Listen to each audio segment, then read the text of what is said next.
It's a bat fantastic day today, everybody, because here we are going to be talking about Absolute Batman. Is it any good? How different is it? Is it worth your time? We are, everybody, we love ourselves some Batman stories. And so here we're going to be chit-chatting about all things Absolute Batman on Two Geeks and a Microphone.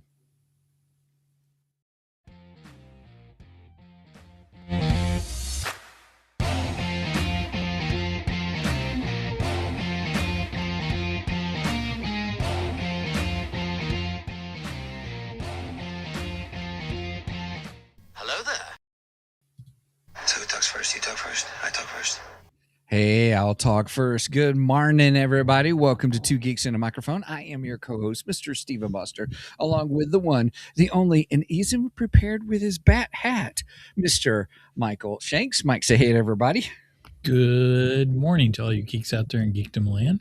I have my bat hat. I do have a Batman t-shirt. Granted, it's the Batman, but oh yes. But yes, I am batted out, I guess. Well, today, everybody, we're going to be talking about Absolute Batman. Mike had told me about it. We briefly talked about it, I think, last week. And he had sent me my own copy of issue 1, which is very thankful. And so we decided to get into the first story, which is the first 6 issues. At first, I thought it was only the first 5 issues. I thought, well, I thought I said 6, but by the time I got through them, I'm like, oh yeah, I gotta read the next one. Yeah, it's 6 episodes. Did you read the actual volume 1, or did you read them each individual? Okay, because I think volume 1 is actually also on DC Infinite. I think it's available that way too on DC Infinite. Yeah, but either way, you read the story, so. Yeah, so everybody, Mike shares his DC Infinite with me, so I can read it. No, I don't. No, I don't. I don't know what he's talking about. Man, Mike. Sometimes Mike is in Denver, and sometimes he's in St. Louis area. I have a VPN, everybody, that tells everybody I'm in Denver. Even my work computers think I have no clue what Steven's talking about. He's lost his mind. What? Yes. All right. Well, hey, we've got a jam-packed show today, everybody, so pretty excited about it. So we're just going to roll right into it real quick. And then let's do this. Let's go ahead and we'll go ahead and hit geeky news because there's some interesting things that have happened. Mm-hmm.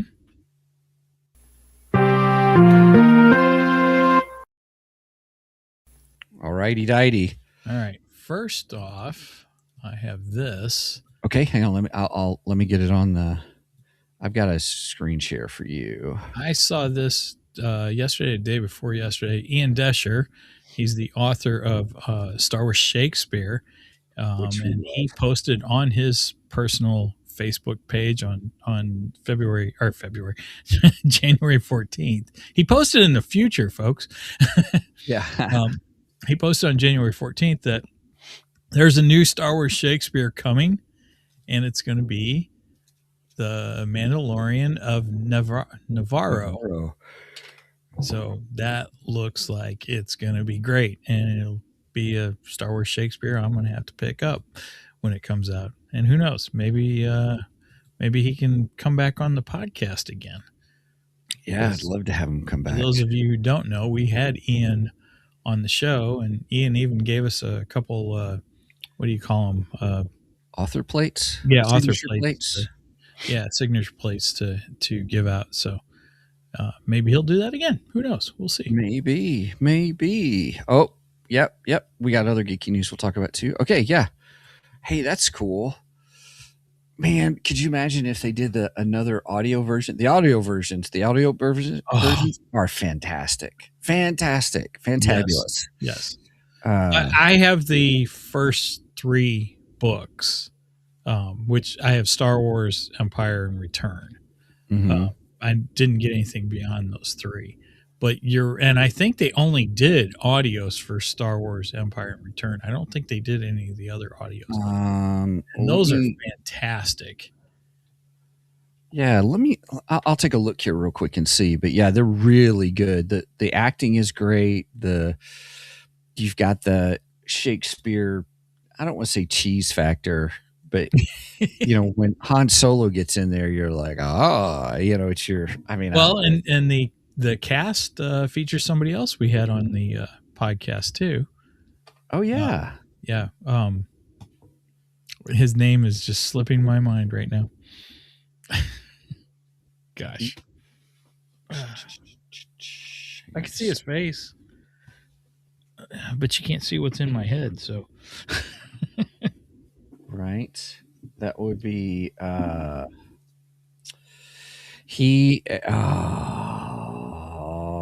see, you're having the same problem. Mark Thompson. Yes, Mark Thompson. Thank you. Yes, Mark Thompson does a lot of the Star Wars books. Yes, he does a lot of the Star Wars books, but he was one of the cast because there was a full cast in the Star Wars Shakespeare stuff. And Mark Thompson was kind enough to be on one of our episodes. So that's another guest that's tied to this, to these projects anyway. Yeah. Well, just like you, I have Star Wars, the Empire, William Shakespeare Star Wars, William Shakespeare's The Empire Striketh Back, and William Shakespeare The Jedi Doth Return. And then they do have William Shakespeare The Fourth Doth Awaken. Oh, an audio of that one. They do have an audio of that one. Oh, okay. That must be the newest one that they have then. Yeah. I didn't know they did that one. I knew they did the 3, and those are fantastic. So oh gosh, definitely listen to those. That's every penny. Yeah, that's the way to experience that. Experience those. Yes, definitely. Yes, very much so. All right, moving on to the next geeky news. This is so we can finally talk about it because it is now on StarWars.com. So yes, I briefly mentioned it, but Mike reinforced the fact that as a show, we don't like just to talk rumors unless it's official. And we've been hearing for, I don't know, at least 5, 6, 7, 8. Since we started the podcast. Pretty much.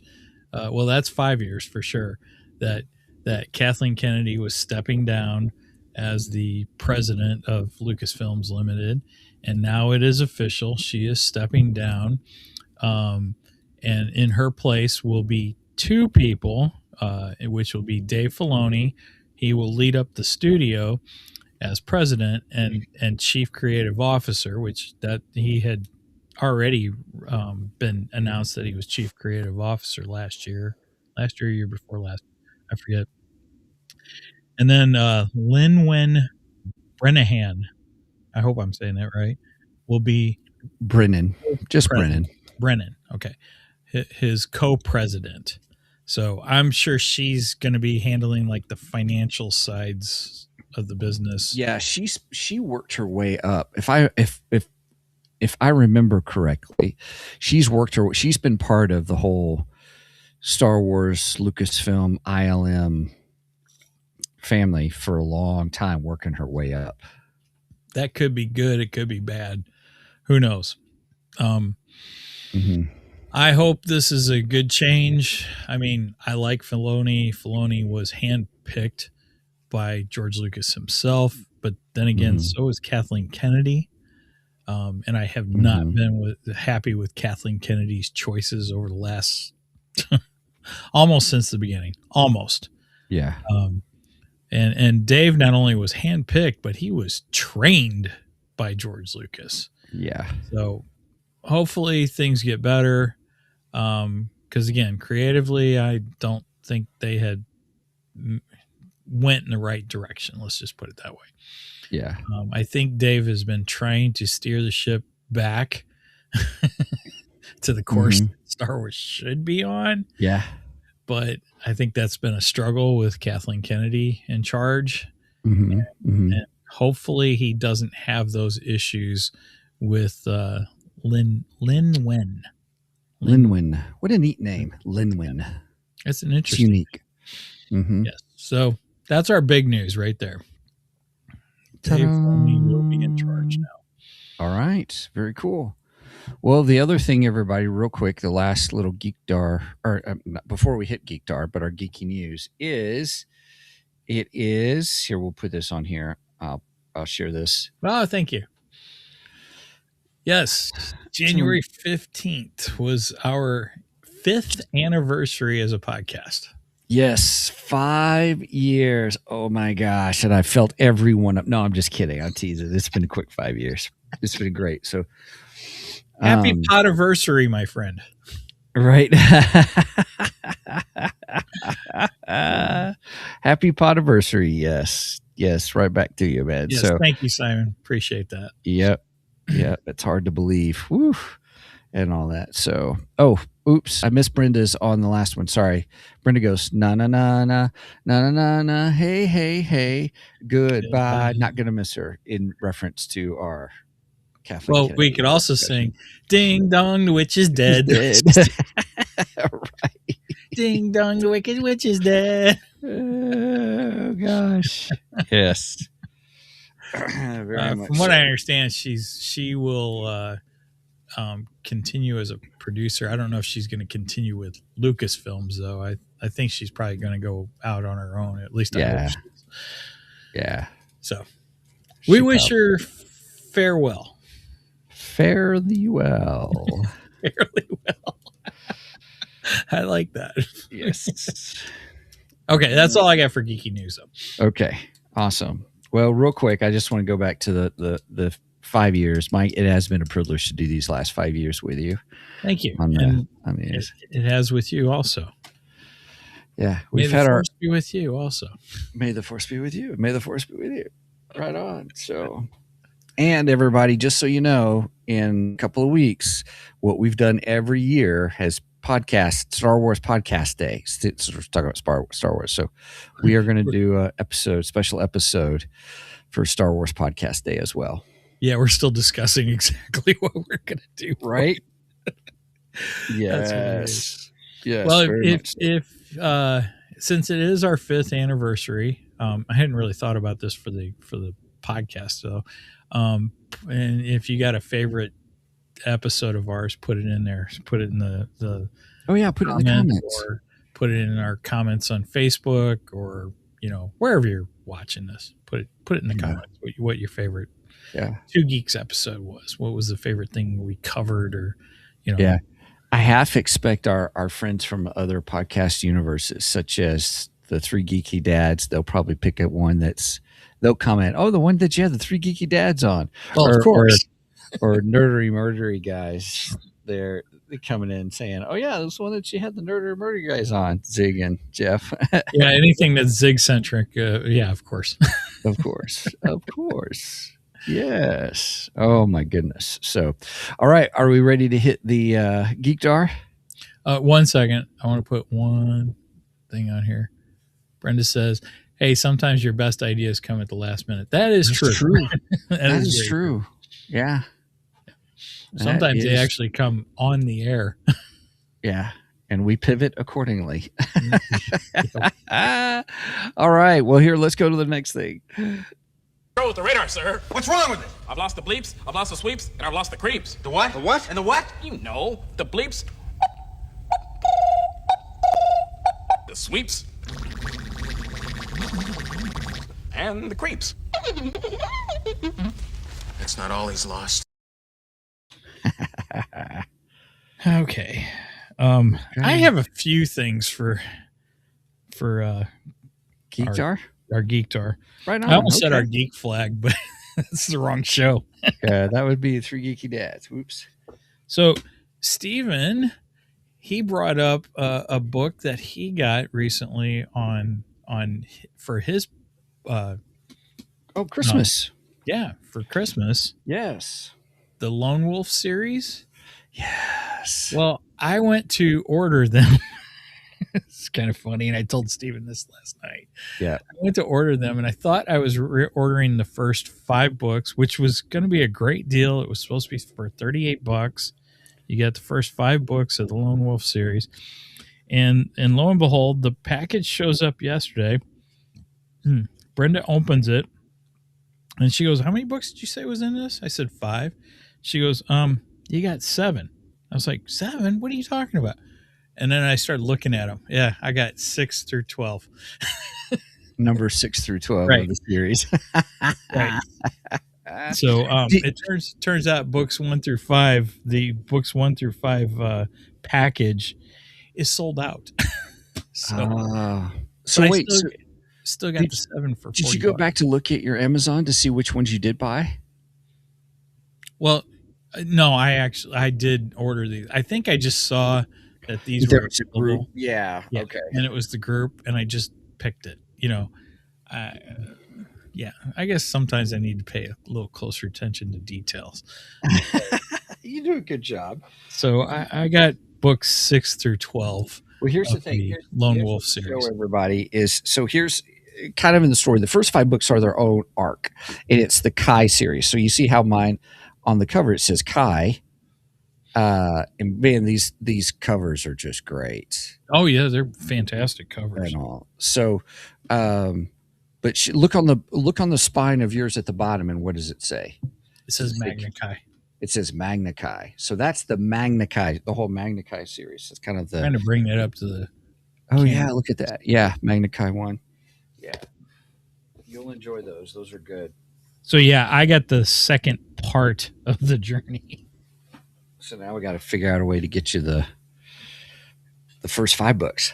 Yeah, because I kind of want to do episodes on these. The other thing, I went specifically to the comic book store yesterday because I wanted to go pick this up because I know it came out last week, and we had announced this on the air, but I got the Battle of the Century: Superman versus the Amazing Spider-Man.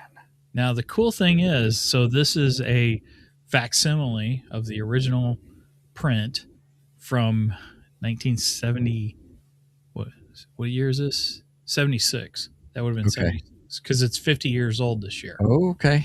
It's the 50th anniversary. This is the very first time that Marvel and DC crossed over into the same comic book.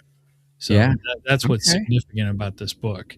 And they took their 2 biggest characters, Spider-Man and Superman, and put them together in one gigantic book. It's huge. It's got some beautiful, beautiful pages in it too. Let me see if I can find a really good.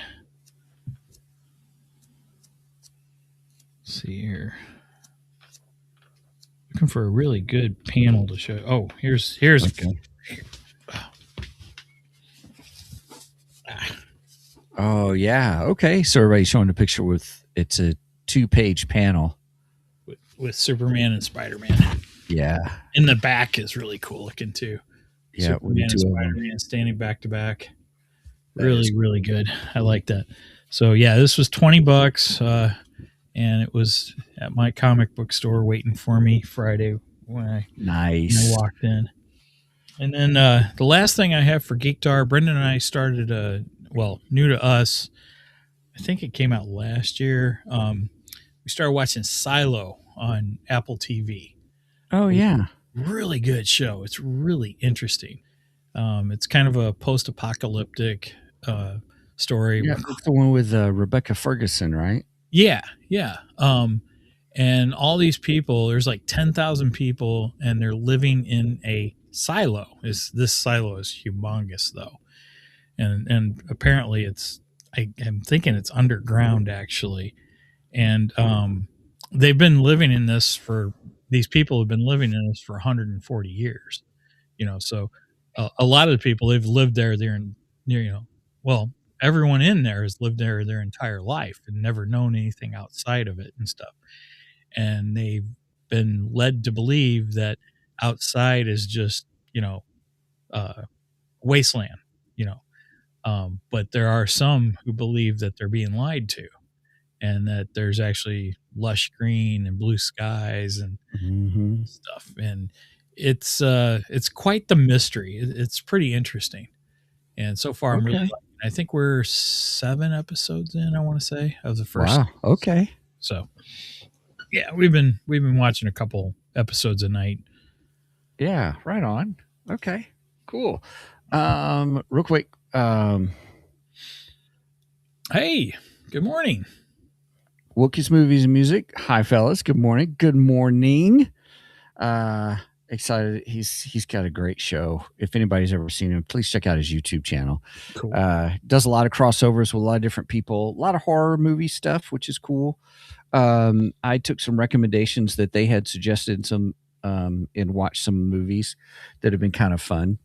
Nice. And so Brenda has said the episode she loved, she really enjoyed the 3-way crossover on V. That was with the 3 Geeky Dads as well as Nerdery and Murdery. We took on the series. That was a big one. The series. Which ones? We did the we did the original series. The original series. And then we did the follow-up series. Right, the follow-up series, which was still and then the series V Final Battle. Right. Or no. Yeah. Those are the 3. Yeah. Not in that order. They didn't release in that order. Yeah. We were talking about our favorite episodes, everybody. And then also Brenda says, I love the crossover on The Exorcist. That was fun. Oh, yes. That was good. That episode was good because you also went to those places in St. Louis, which made that pretty cool. That was really neat. Yep. I enjoyed making that one. That was a good one. And we read the book and talked about the book and stuff like that. Yeah. Yep. Everybody, if you're joining us, we're just talking about, we said that if you want to comment on your favorite shows that we've done in the last 5 years, today is 2 days ago, technically was our 5-year anniversary date. And so we just kind of reminisced a little bit, just as a note saying we've been on the air for 5 years. Half a decade. Half a decade. Gosh, that makes it sound even wilder and stuff. All right. Well, are we ready to go to the main event? I think so. Let's do the main event. Here we go. It's time for the main event. Righty then. Here we are. Real quick. Jump back to my notes. Okay. Woogie says, congrats. Yes, thank you. Thank you very much. Let's see, what else do we have going on and happening? Oh, we got that. We'll do this comment in a second. So everybody, if you're joining us, here's our main event. Today we are talking about absolute Batman and all. And here's my wife putting bunny ears above my head. She's awake. Good morning. Right? She's awake. They say good morning, babe. She says good morning. Yeah, there's a just for this, we're in Montana, and Montana State here, that's here in Bozeman, they won the nationals, the college football, and so there's a parade today. So she wanted to go to the parade. So she's up to go to the parade. She loves her football. I approve of that. I just don't approve of her NFL team. That's all. That's all right. Happy anniversary to 2 Geeks and a Microphone. Thank you, Roger. We really appreciate that. So, although I will say, Illini, Illinois' team, did win a bowl this year. So nice. Yeah, that's cool. It's been a long time since Illini has won a bowl. So go Fighting Illini. Yeah. All right, we are talking absolute Batman, everybody. And so Mike mentioned this was out. I wasn't too sure about it, to be open with you guys, about absolute Batman. I love that cover too. Yeah, it is a good cover. Because many of you know that I am not an Elseworlds multiverse. Oh, no. Yeah, I was going to say, this isn't Elseworlds. This is multiverse. It is multiverse. More so on the multiverse side than I'm on the Elseworlds side. Right. You know, because I mean, Gotham by Gaslight was my favorite Elseworlds. Right. Yeah, you usually like the Elseworlds stuff. Yeah. But the multiverse stuff, I don't know. So this is what we're going to talk about today, everybody. Steven's crossing over to the dark side. Well, we will see. Come to the dark side. We have batarangs. Right. By the way, for you, Mike, my wife I says, saw it. Settle down, Mike. And then she was like, go Chiefs. Yeah, go Chiefs. Didn't Mahomes hurt himself? And isn't he like out for even like half of next season? Listen, stop. I don't. And the Chiefs are going. They're going out of Missouri. Just saying. They're going over to the Kansas side. Yeah. Yes. There's a lot of people upset about that, but Uh-huh. they're not in the best part of town. The stadiums are not the football and baseball stadiums are not in the best part of town now. So I think that's part of it.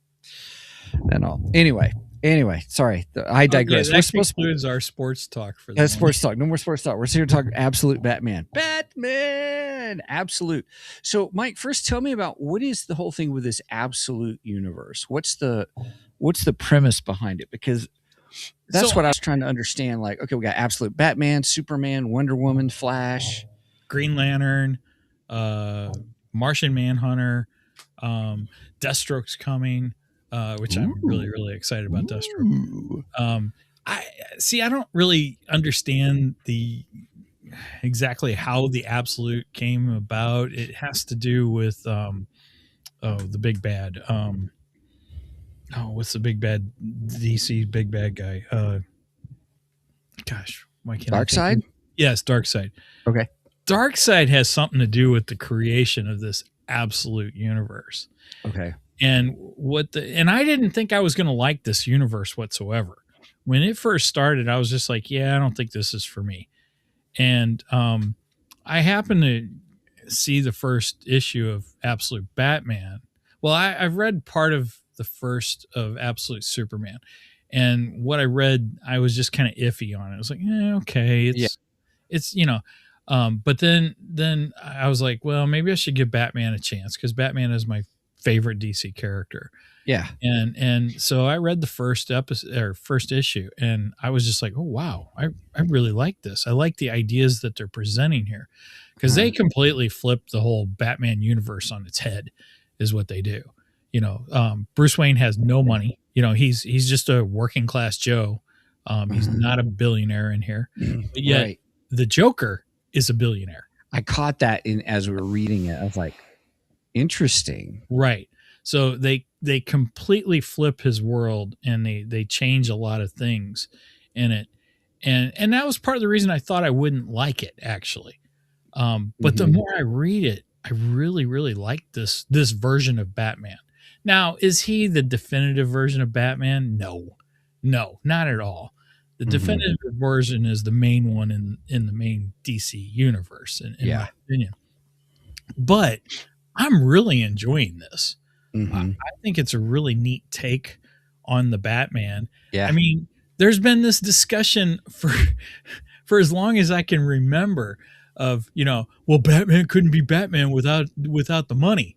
Well, someone took that to task. They said, okay. All right. Somebody said, challenge accepted. Hold my beer. Yeah. Or hold my liquid death. Because I'm liquid. Yeah. Yeah. Well, so real quick, let me shoot a note. We had someone chime in, Mr. Slaughtered Lamb. Love it. Absolute Batman is absolutely not for me. I see what you did there. And I get it. I totally personally, get it. It takes away everything that makes Batman great.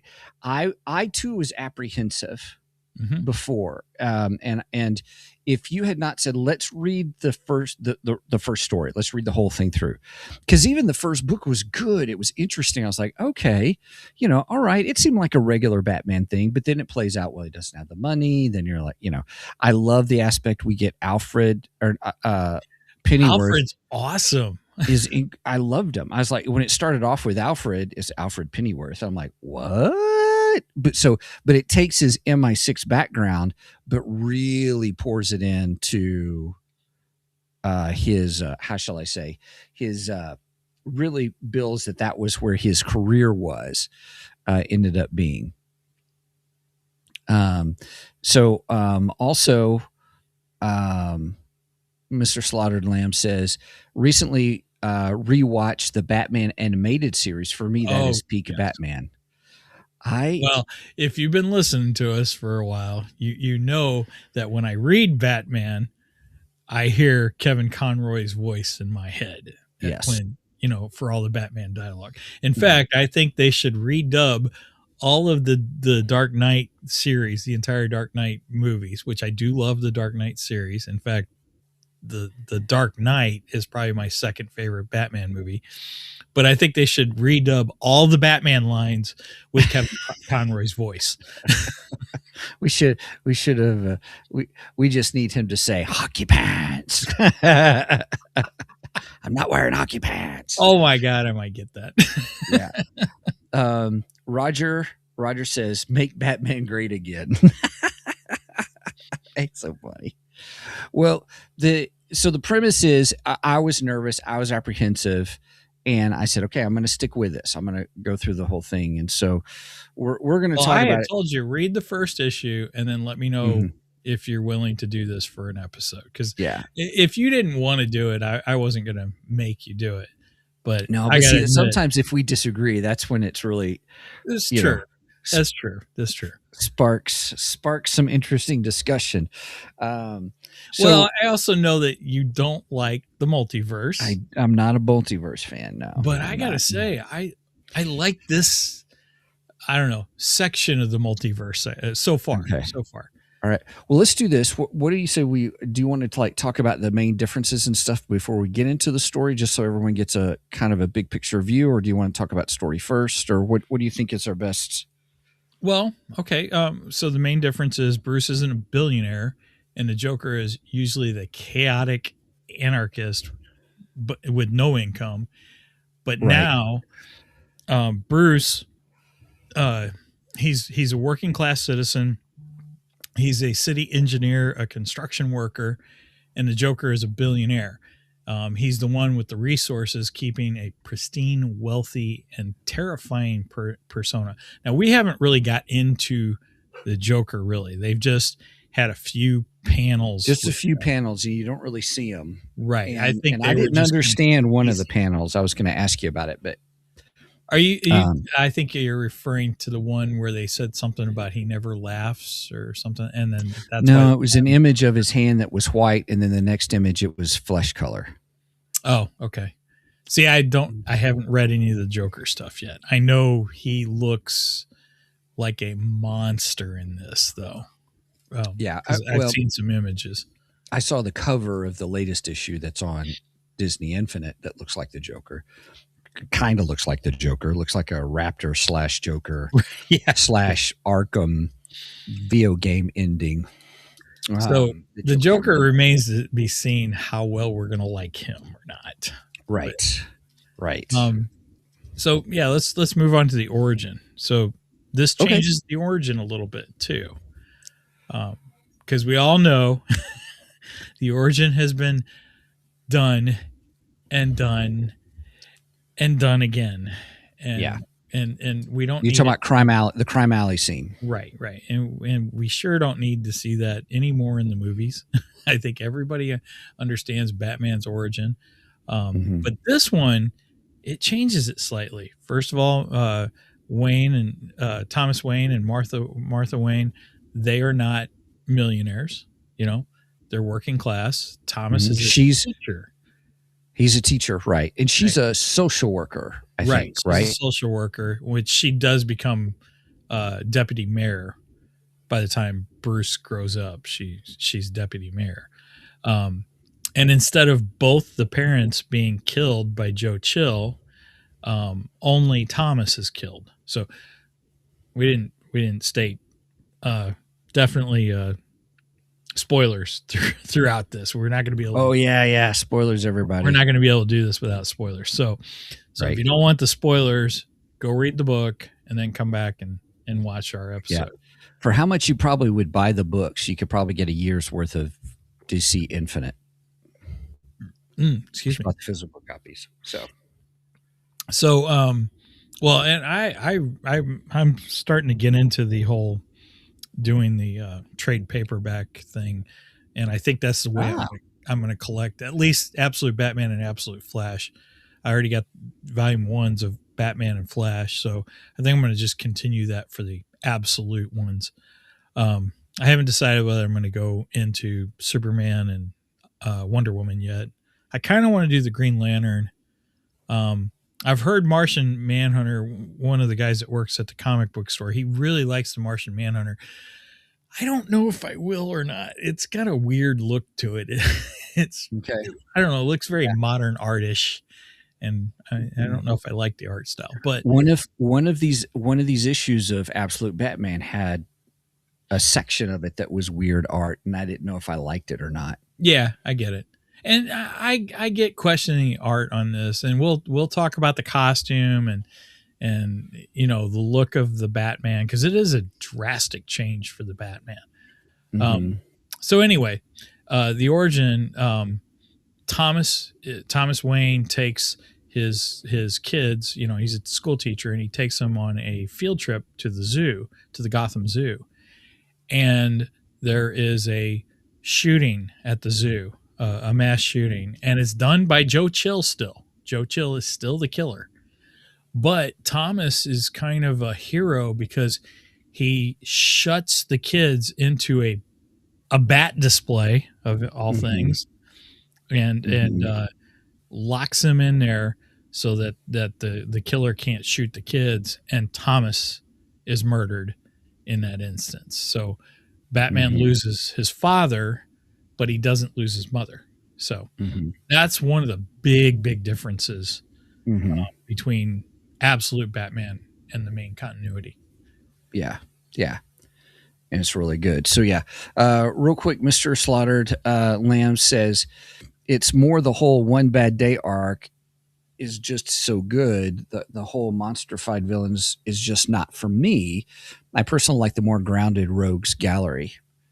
It'll be interesting to see. Yeah, we went over the One Bad Day, and I didn't like that as much as I thought I was going to. I was a little disappointed in that arc. I don't know. I just it That's wasn't. all right. It was okay. Some of it, Yeah. Some of it was better than others. Some issues were really good, and then others were just like meh. You know. Yeah. So, But see, that's the thing. We can all have our own thoughts on why we like them. Absolutely. I'm not. No, I'm putting just down affirming. his opinion whatsoever. I'm just saying I just didn't care for that story arc that very much. I'm curious about the whole monstrified Rogues Gallery. I'm going to pay attention to that as we continue on, because I'm going to keep reading the series. There's like 12 issues out. We just did 1 through 6, so there may be more out actually. So okay. So go. Where they're up to, but Volume 2 is supposed to be coming out, and I'm excited because Volume 2 has Bane on the cover, so that looks pretty cool. And I like Bane too. Yeah. So here's the thing on that. One of the things that you mentioned, that he was a school Thomas Wayne was a school teacher, but he really invested in his son, thus our Bruce Wayne, who was wickedly smart.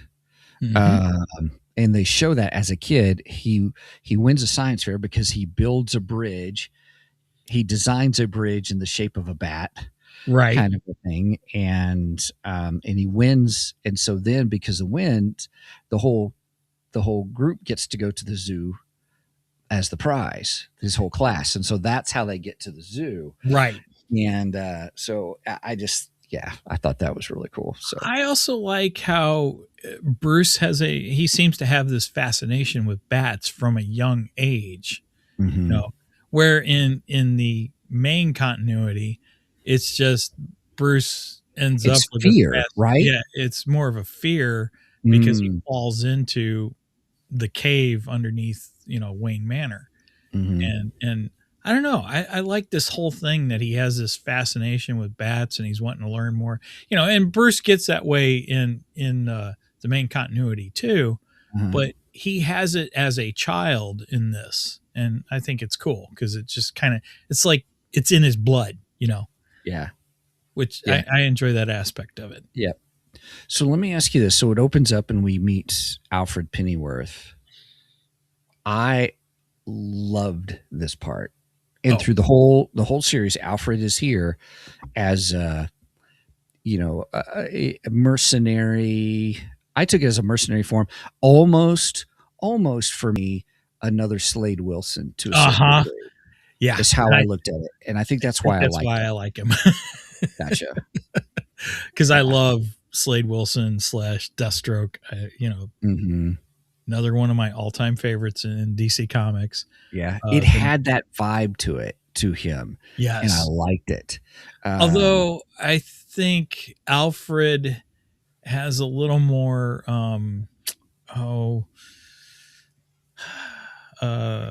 he's thinking. yeah, I'm trying to find the right word. He's more not humane, caring in a way. I mean, I don't know.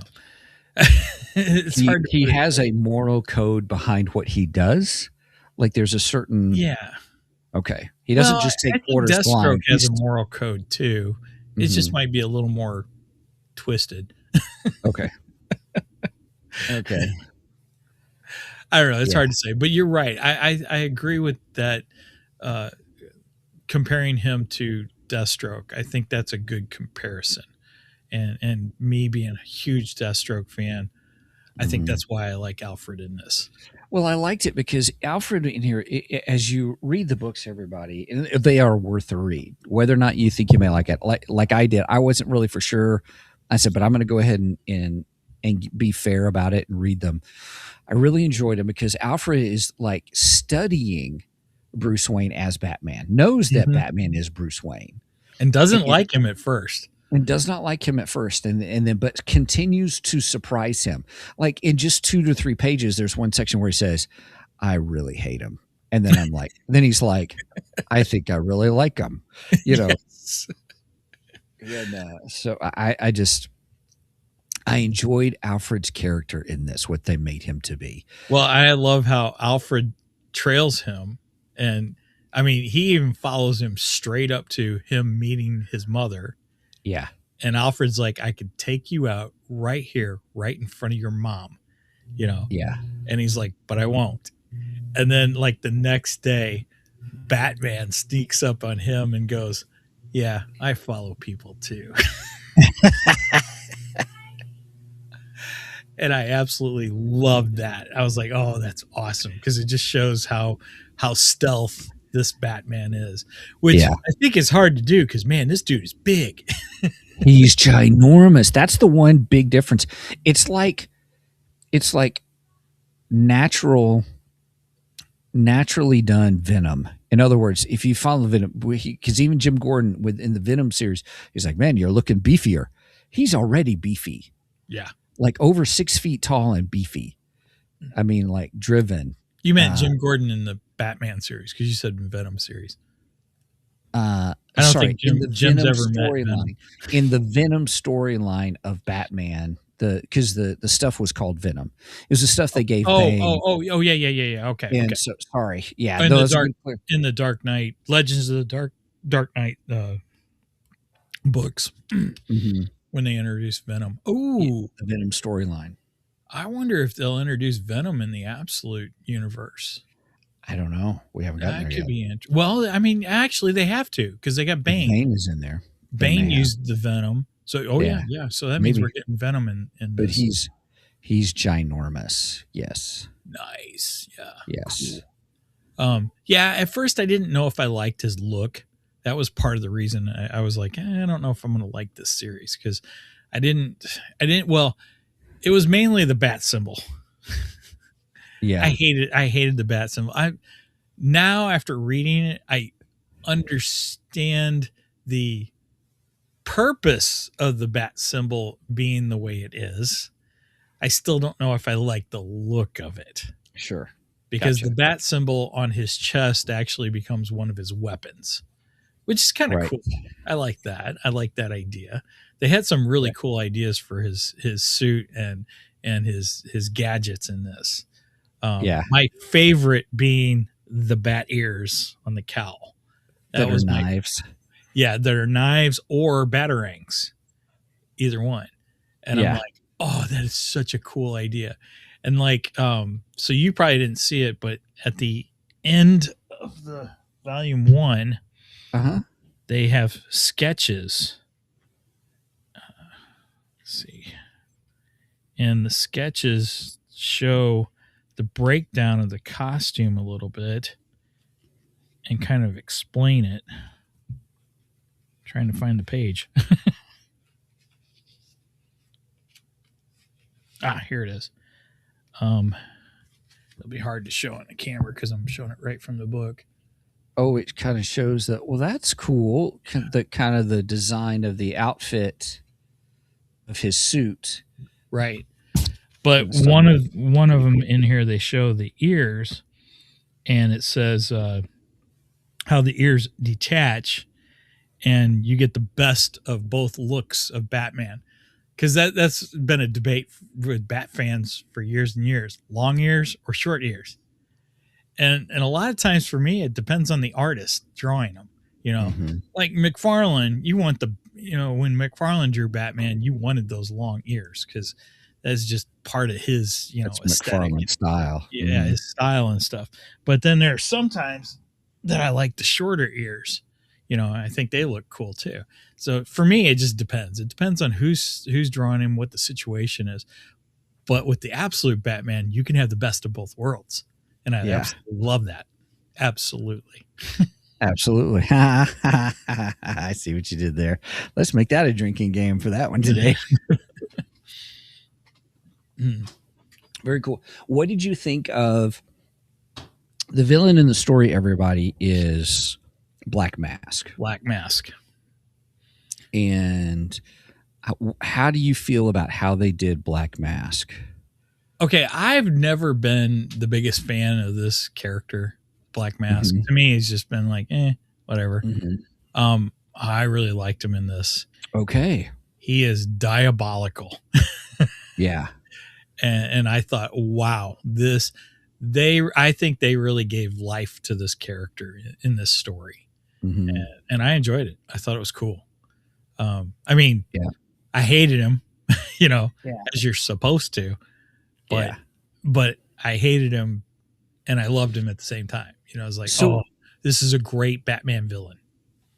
It is. Now, here's the thing about it that I really liked. This story, the Black Mask, is similar in theme to the Dark Knight movie trilogy. Because it's how do we get the city to implode on itself? Was how I took this comparison.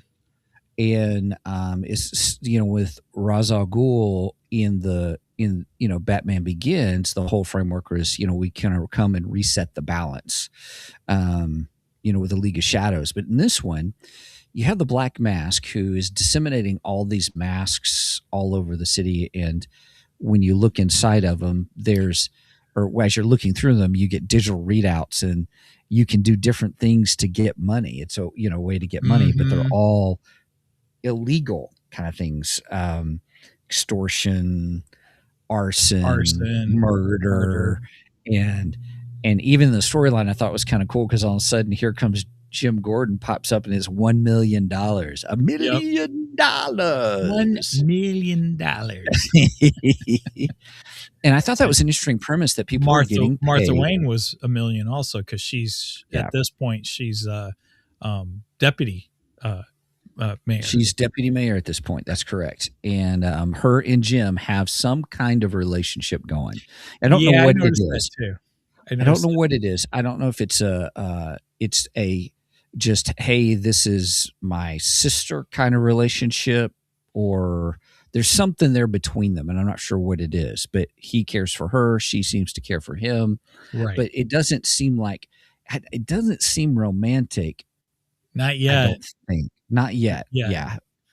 I caught that too when he's in the hospital because he gets hurt in one of the because he's doing a press conference and the what do they call the gang?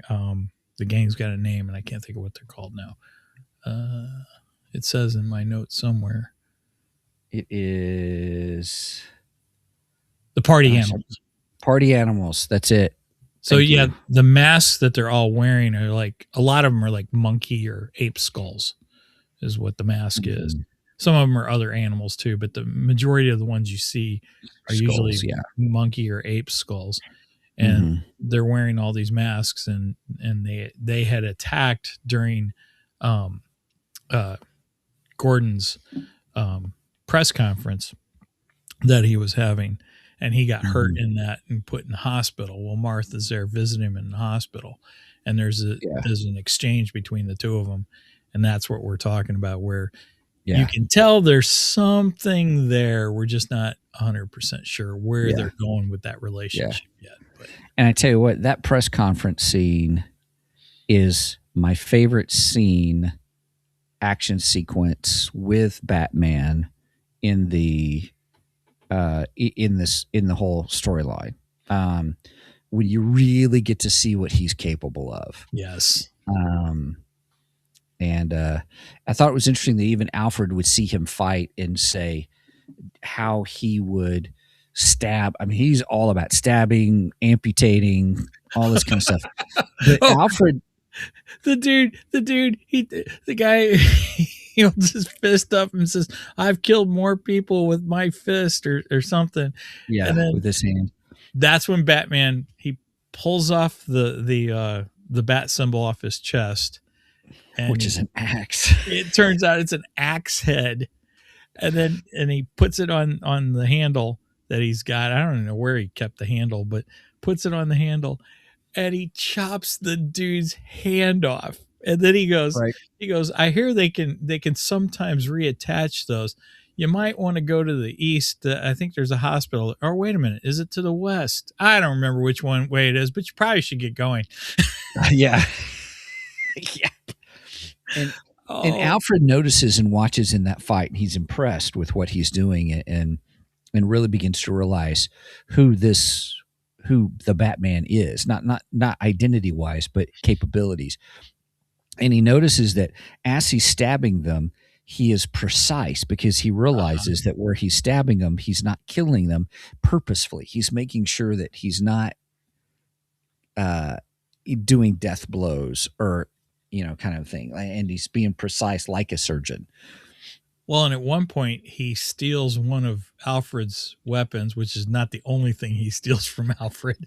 Right. But he steals one of Alfred's guns, and he turns it into a non-lethal gun. Right. And it really makes him mad, because he was like, it's my favorite gun. Right. Yeah. It shoots, instead of being the shotgun, this overpowered shotgun, it ends up being, he transforms, what did it shoot? Like little mini batarangs? Because they're all stuck to his face. I think he described them as bat pellets or something like that. I don't know. Yeah. But my favorite part was when he steals Alfred's motorcycle. Yeah. Well, but you don't know who steals it at the beginning. They're like, hey, you don't want to have that in the neighborhood. You need to bring that in. So he goes out to get it. It's already gone. And then he's like, he hears this noise. And he goes, that's my motorcycle. And he just jumped from 1,000 foot. Right. And the funny thing about that is the that makes you go back and wonder if, as soon as he was in town, Bruce Wayne was already on him. Oh yeah. You know what I mean? Like, oh, you're in town kind of thing. I don't know. It was just I didn't see that like coming. White on rice. Yeah. Yeah. And there's just some interesting things to like about this whole Batman. I enjoy this Batman. I enjoyed him. I was worried about it, but he still has the mixed martial arts that he's learned, the different styles that he's learned. He's an incredible fighter. He's precise. He's still smart, super smart. But you think if someone was super smart, they'd have more money, I guess, to a certain degree. And the thing is, he has worked his way through the city to learn the city too. That I liked. Yes, I thought that was cool, because he worked like in the sewers. And he worked construction. Well, he's still working construction at this point and everything, but he learns the city, and that's how he knows how to get around, and how he's created different like hiding spots throughout the safe. city. I don't know if I want to say safe houses or something like that. Yeah. And it's all in the symbol of a bat.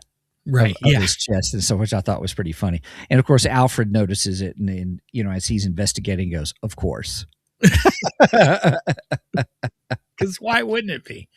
And he builds all his gadgets, everything he builds, and then he's got this super ginormous, I don't know, dump truck Batmobile, Yeah, which was pretty funny. which I don't know how that works, but yeah, the Batmobile itself was pretty darn cool. For me, I accepted it as being part of the comic book and just trying to show who he is. And I like the fact it was a dump truck, and he says, "Can't you get this thing to move any faster?" And he says, like, "Hold on," another hold my beer moment, Right. And what does Alfred say? Of course, he has homemade like jet afterburners or something as to power it and stuff like that. So Yeah. I really like his gadgets, and this is just the tip of the iceberg. We're going to see more, I'm sure. Yeah. So, coming up. So Yeah. I am pleasantly surprised, and I think people should give it a shot, give it a try. If you're a Batman fan, and I took this more, I know it's multiverse, but I felt better saying it was an Elseworld story than multiverse story, because it's encapsulated in its own world, if that makes sense. Well, however you have to put it in your head to get it to work. My own head canon. I love that. Yeah, I'm all for it. If you don't want to call it a multiverse, that's fine. You don't have to, but it is. But it is. Hey, okay, I hate to stomp on your world, but it is. I do need to talk about this that I thought was so intriguing. He has his buddies. He has these friends that he's grown up with. He was gone. They've done stuff together and stuff, and then they get together and they play poker. And lo and behold, it's the Rogue Gallery. It's the Bat Rogues Gallery, but they're all friends. It's some of the most famous Bat Rogues Gallery too. Do you think that they're going to make them as? I don't know. Yeah, are they going to turn on him, or and become what we know as what we know of them, of who they are, or I don't know. But yeah, let's go down the list. So you got Waylon Jones, who's Killer Croc, and in this world, he's kind of the muscle and heart. So I don't know if they would change him, because he's like Bruce's best friend in this. He's Bruce's confidant in this too. So I don't know. And what about Harvey? Was Harvey Dent? Yes, Harvey's one of them. But let's go down the list. So you got Waylon Jones. He's Killer Croc. In the main universe, he's a cannibal monster living in sewers. Here, he's human mostly, just incredibly large and suffering from a skin condition. He also has like a pet crocodile or something, right? Which I thought was interesting. And he owns a gym there, which is where Bruce works out. Yeah, that's right. That's right. He's arguably Bruce's best friend, loyal, protective, and surprisingly gentle with the crew. He's the guy watching Bruce's back in a bar fight. And I think that's a great description of him. Yeah. Next, we have Selena Kyle, who would be Catwoman. Her role would be the fence or the insider. The Change. We don't really see her. Oh, yeah, we do. We see her as a child, as a kid, but do we see her as an adult? No, not as much. No, not really. They talk saw about her her story. Yeah, they talk about her. I think she's going to play a much bigger role coming up. Okay, fair enough. So the Change, not strictly a villain, but definitely the one walking the finest line. She's aware of the criminal underworld and helps Bruce navigate it, but their relationship feels more like equals from the block rather than the hero versus the thief cat and mouse game, which I think that makes a lot of sense. So next we have Erwin Oz Cobblepot, the penguin. I thought he was really interesting. His role is the fixer or the hustler. The Change. He isn't the monocle wearing mob boss yet. We don't know. Is he going to turn? Yeah. He's the guy who knows, he's the guy who knows the guy. He runs the local spots and handles the logistics. He's the street smart hustler of the group who keeps them connected to what's happening on the ground. And I loved in the comic, he creates like this AI skeleton thing. Oh, yes. It's like giving Alexa a skeleton, which Right. I kind of want to do now.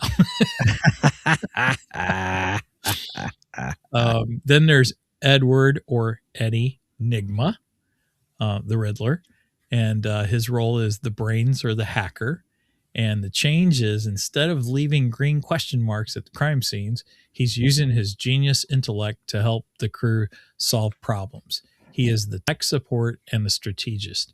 And I got to say, I like this version of him much more better. Oh, much more better. Cheers. Than I did the Riddler in The Batman. I was just not a big fan. Well, mainly it was his look. I hated his look. The whole S&M costume he wore, it just turned me off. I didn't like it. It was weird. Yeah. But so far, I know he's friends with Bruce in here. He's not Bruce's enemy so far, but I really like him in here. I think he's cool. Yeah. And then Super last, but certainly not least, one of Bruce Wayne's biggest enemies, Harvey Dent, Two-Face. His role is the politician, the face. Kind of now I'm starting to hear the A-Team theme go off in my head. Dun, dun, dun, dun, dun, dun. So he's face of the A-Team. So that's funny. So we have the Batman A-Team, and we even have face. But if you think about it, yeah, that's kind of who Face is in the A-Team too. Right. Anyway, the change, he is still the golden boy trying to do good through the system, but he's right there in the dirt with them. Yeah. I think Harvey's going to change. If anyone out of this list changes, it will be Harvey, and he'll be the first one to go. Because so far he's just like he is in the main continuity. He is an attorney, and I'm sure he's going to become DA. And he is good friends with Bruce. All of that happened in the comic books. All of that happened in the main continuity. So that does not change whatsoever. And I think he's going to flip. I think we're going to get Harvey Two-Face. Okay. Interesting. If any of them changes, he's going to be the one, and he'll be the first. Yeah. That's my prediction. May have already happened. I don't know, because we still got 6 more issues to read after this one. So yeah, but I don't know how long. I mean, this isn't just a limited series, is it? No, this is ongoing. Just ongoing. Okay. Yeah. As far as I know, so far, I think the Absolute Universe has been a pretty big hit, with the DC fandom. So, I mean, they keep coming out with new ones. So, I don't think it's going to stop anytime soon. I wonder if there's going to be Alfred's going to get his own series, kind of like the Terminator. I don't think Alfred will, because I think Alfred's going to stick with Batman. I think they're going to become more of, in a way, the dynamic duo. Yeah. That's another question. Will we get introduced to Robin in this universe? Is there going to be an absolute Robin? And what will he be like? There is something. The Red Hood is mentioned, but it's mentioned more as a operation or something. It's not. Yeah. The Red Hood is not mentioned as a particular character. It's more like a group. It's a little drip for what may be coming. Right. Yeah. Here's some breadcrumbs. Breadcrumbs. Yes, that's the way to say it. Yes, breadcrumbs. Here's some breadcrumbs. Very much so. Yes. So, I don't know what to expect with the friends, but I like how they turned his rogues gallery into his best friends, not just friends, but his best friends. Yes. Right. And and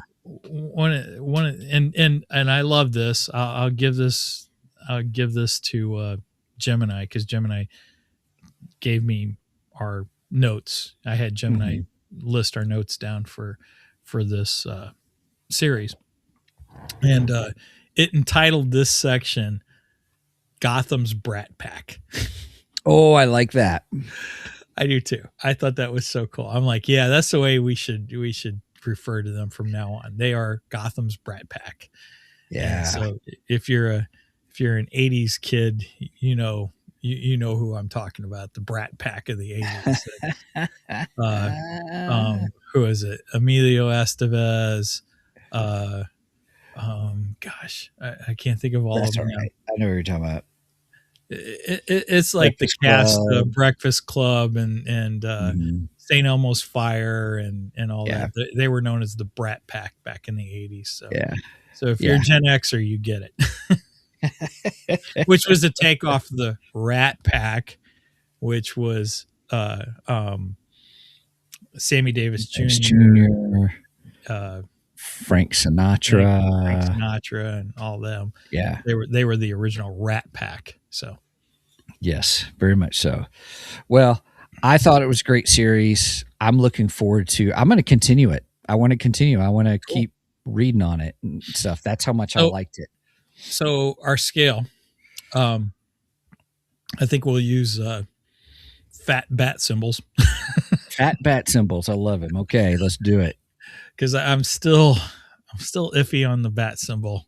I'm not sure I like it or not, but because it doesn't look like a bat to me. So on a scale of 1 to 10, 1 being the worst, 10 being the best, how many fat bat symbols would you give this comic? I give it 8, a solid 8 out of 10. I enjoyed it, and I want to continue it. So that's where I want to kind of continue where they're at and seeing how it unfolds. I'm curious to see Bane because I really enjoy Bane. I love Bane. Not the movie Bane, either of the movie Banes, but the storyline, the Spanish prisoner who got tested on, super smart Bane, and the Joker. I saw the cover and I want to read it because I don't know if I'm quite sold on it just yet. Yeah, I get what you're saying. I'm intrigued by how they're flipping the switch on him, though. So I want to know more about that. 1 out of 10, I'm going to give it a 9. Ooh, okay. I would give this a 10 if I like the bat symbol. Okay. The bat symbol kills me. Yeah. Still, but I mean, I get the significance of it towards the bat gadgets. I understand that. But you could still had a different kind of axe that would still look like a really cool bat symbol. Even if you had the regular bat symbol, it still works as an axe. Yeah. But anyway. That's what you should put in Gemini. You should put in Gemini. Hey, I'm designing a new Batman, and I want the bat symbol to be where you can pull it like an axe, but I want it to look like an old Norse axe. Right. There we go. Yeah. That'd be cool. So, I give this 9 out of 10 because I really, really liked this. And this was, I went into this with hesitation. I was not sure I was going to like this universe. I'm not 100% opposed to the multiverse like Steven is, because sometimes there are things I like about the multiverse. I get I get your arguments on the multiverse, and some of them I agree with. Some of it is lazy writing. I totally get it. Yeah, this is not lazy writing.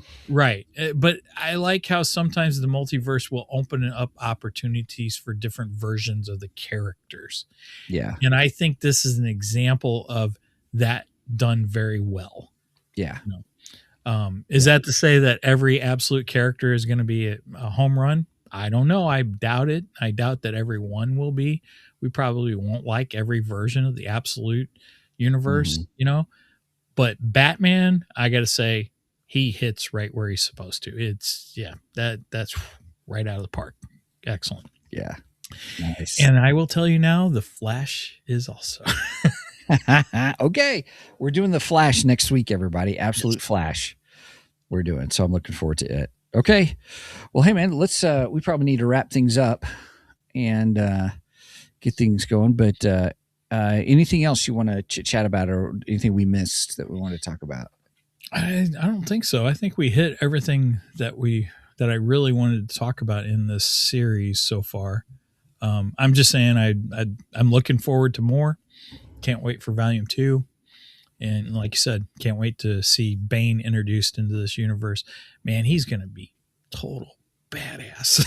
I'm looking forward to it. I'm a big beefy Batman versus that was another comparison. Gemini gave a comparison where it said this was like the Dark Knight Returns meets not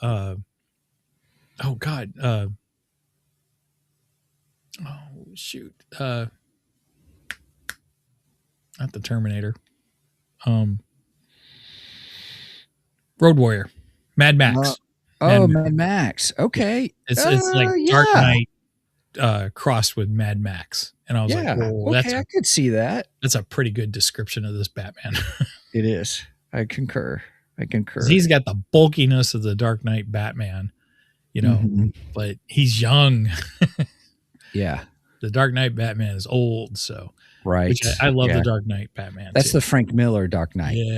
Yes. One of my all-time favorite Batman stories. Yeah, which I hope they do in high volume. That would be cool. That would be good. Yes. Okay. All right. Cool beans. Well, everybody, if you made it this far, thanks for hanging out with us here today on Two Geeks and a Microphone.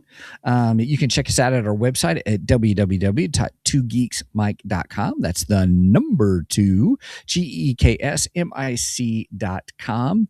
And there you'll find all things Two Geeks. You can get to our merch page, our Ko-fi page, to our podcast page, everything right there. But if you want to go straight to our merch page, that's going to be twogeeksmicmerch.com. Number 2, GEEKSMICMERCH.com. And then also check out our Ko-fi page. Ko-fi page is at ko-fi.com/2geeks.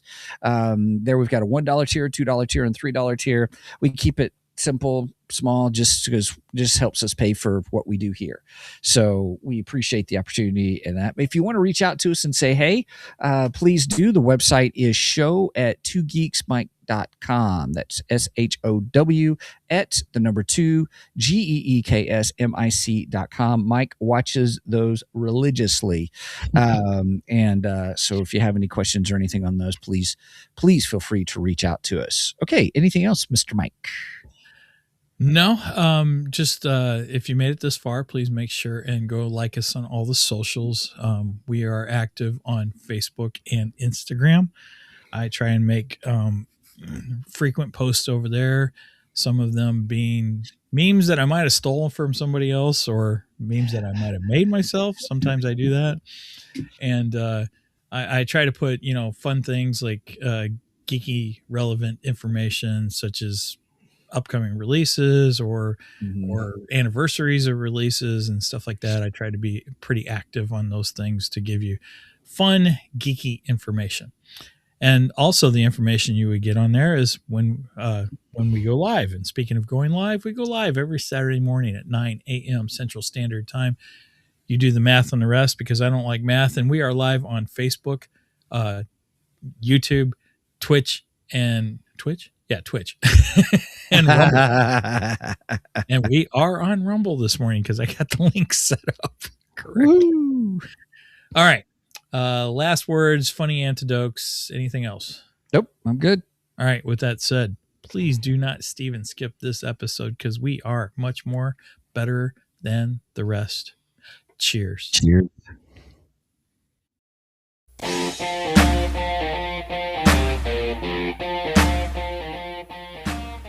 Thank you for joining us today on the Two Geeks and a Microphone podcast. Tune in next week when we will have more news and reviews. Until then,